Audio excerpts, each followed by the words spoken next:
Update time. Got a new phone, so I'm gonna see how well it takes video. Finally decided to get the duck shed roofed. Um, we got a lot of rain in August, and it basically made the inside of these lean-tos into a swamp.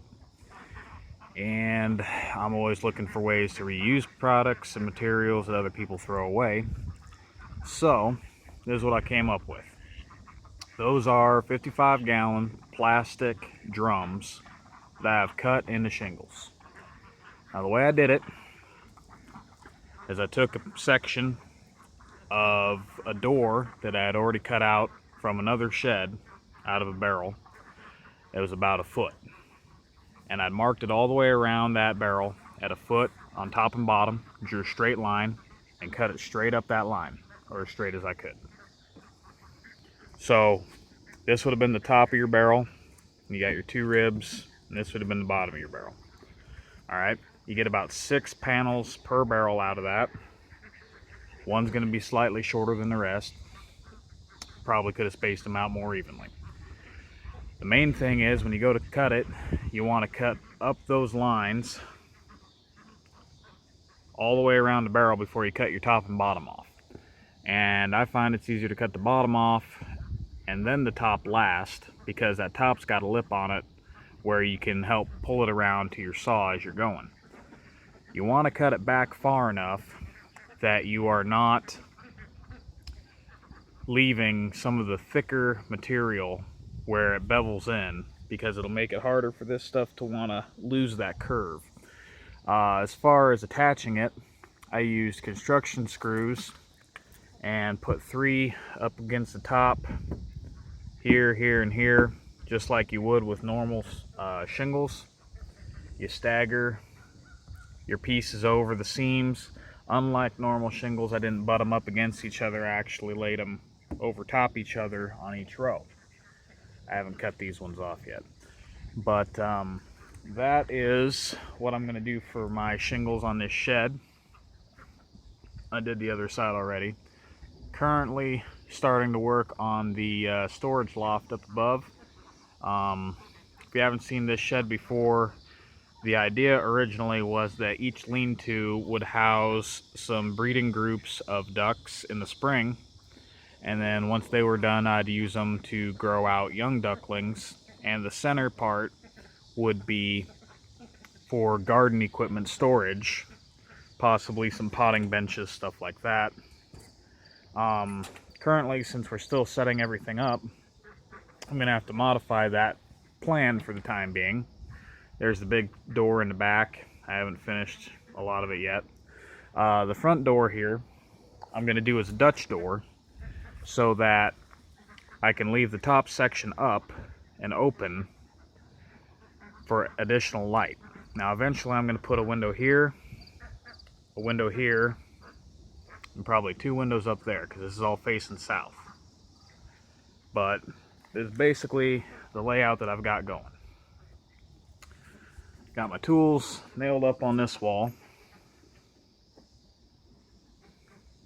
There'll be more added to that. And I've got a ladder started here, which will lead up to the attic or the loft. Now I'm going to leave from here across to the door frame open, so I'll have approximately a little under 2 foot of open material space, and the door being built tall as it is, it'll actually give me a way to slide material in from the outside up through that opening for being able to get larger items in there. Now the other side here is basically just mirror image of the west side, same thing. Alright, and the floor joists, I probably should have gone with 2x6s on the loft, but I don't have 2x6s. I have 2x4s. So what I'm going to end up doing, just for added support, is I'm actually going to put them 1 foot on center all the way through when it's done. And the roof, I'm doing 16-inch on center. I'm letting the ends run wild. When I get all the boards in, I'll cut them so they're all the same. Then I'll roof it.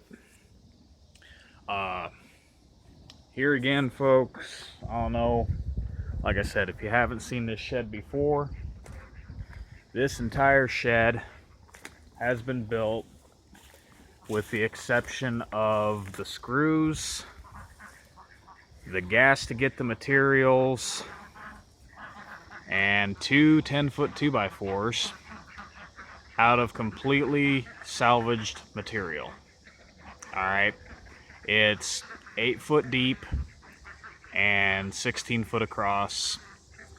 The bottom floor where the lean-tos are, it peaks at 6 foot, and then it goes about a foot above that, and then from there the king post up to the peak of the roof goes up to another 5 foot. So basically I've got roughly 6 foot at the peak on the inside, so I can walk around in there and not smack my head or crawl around on my hands and knees.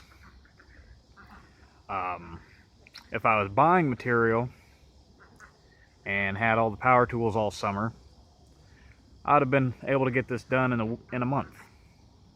But I'm salvaging the materials, takes longer. I got other things going on farm, and you know, it's taken me all summer to get this far. But I'm planning on getting it done here by the end of the month, because winter is coming and I need somewhere to go with these ducks during the cold weather, because they're runner ducks and they don't have a lot of body fat on them.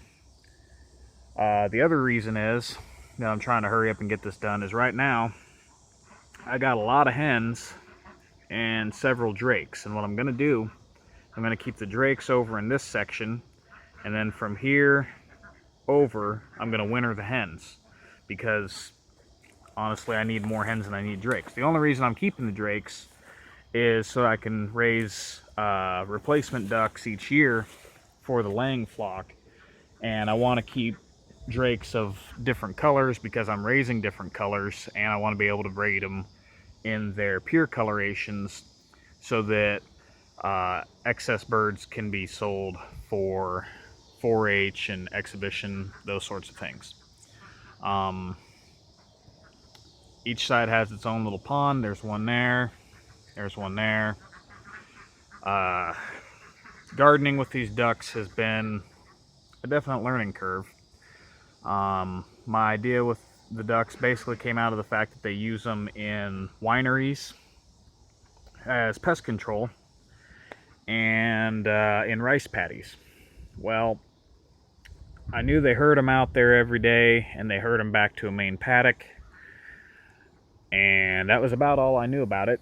And as a result, I thought I could get away with just planting the garden and letting them do their thing. But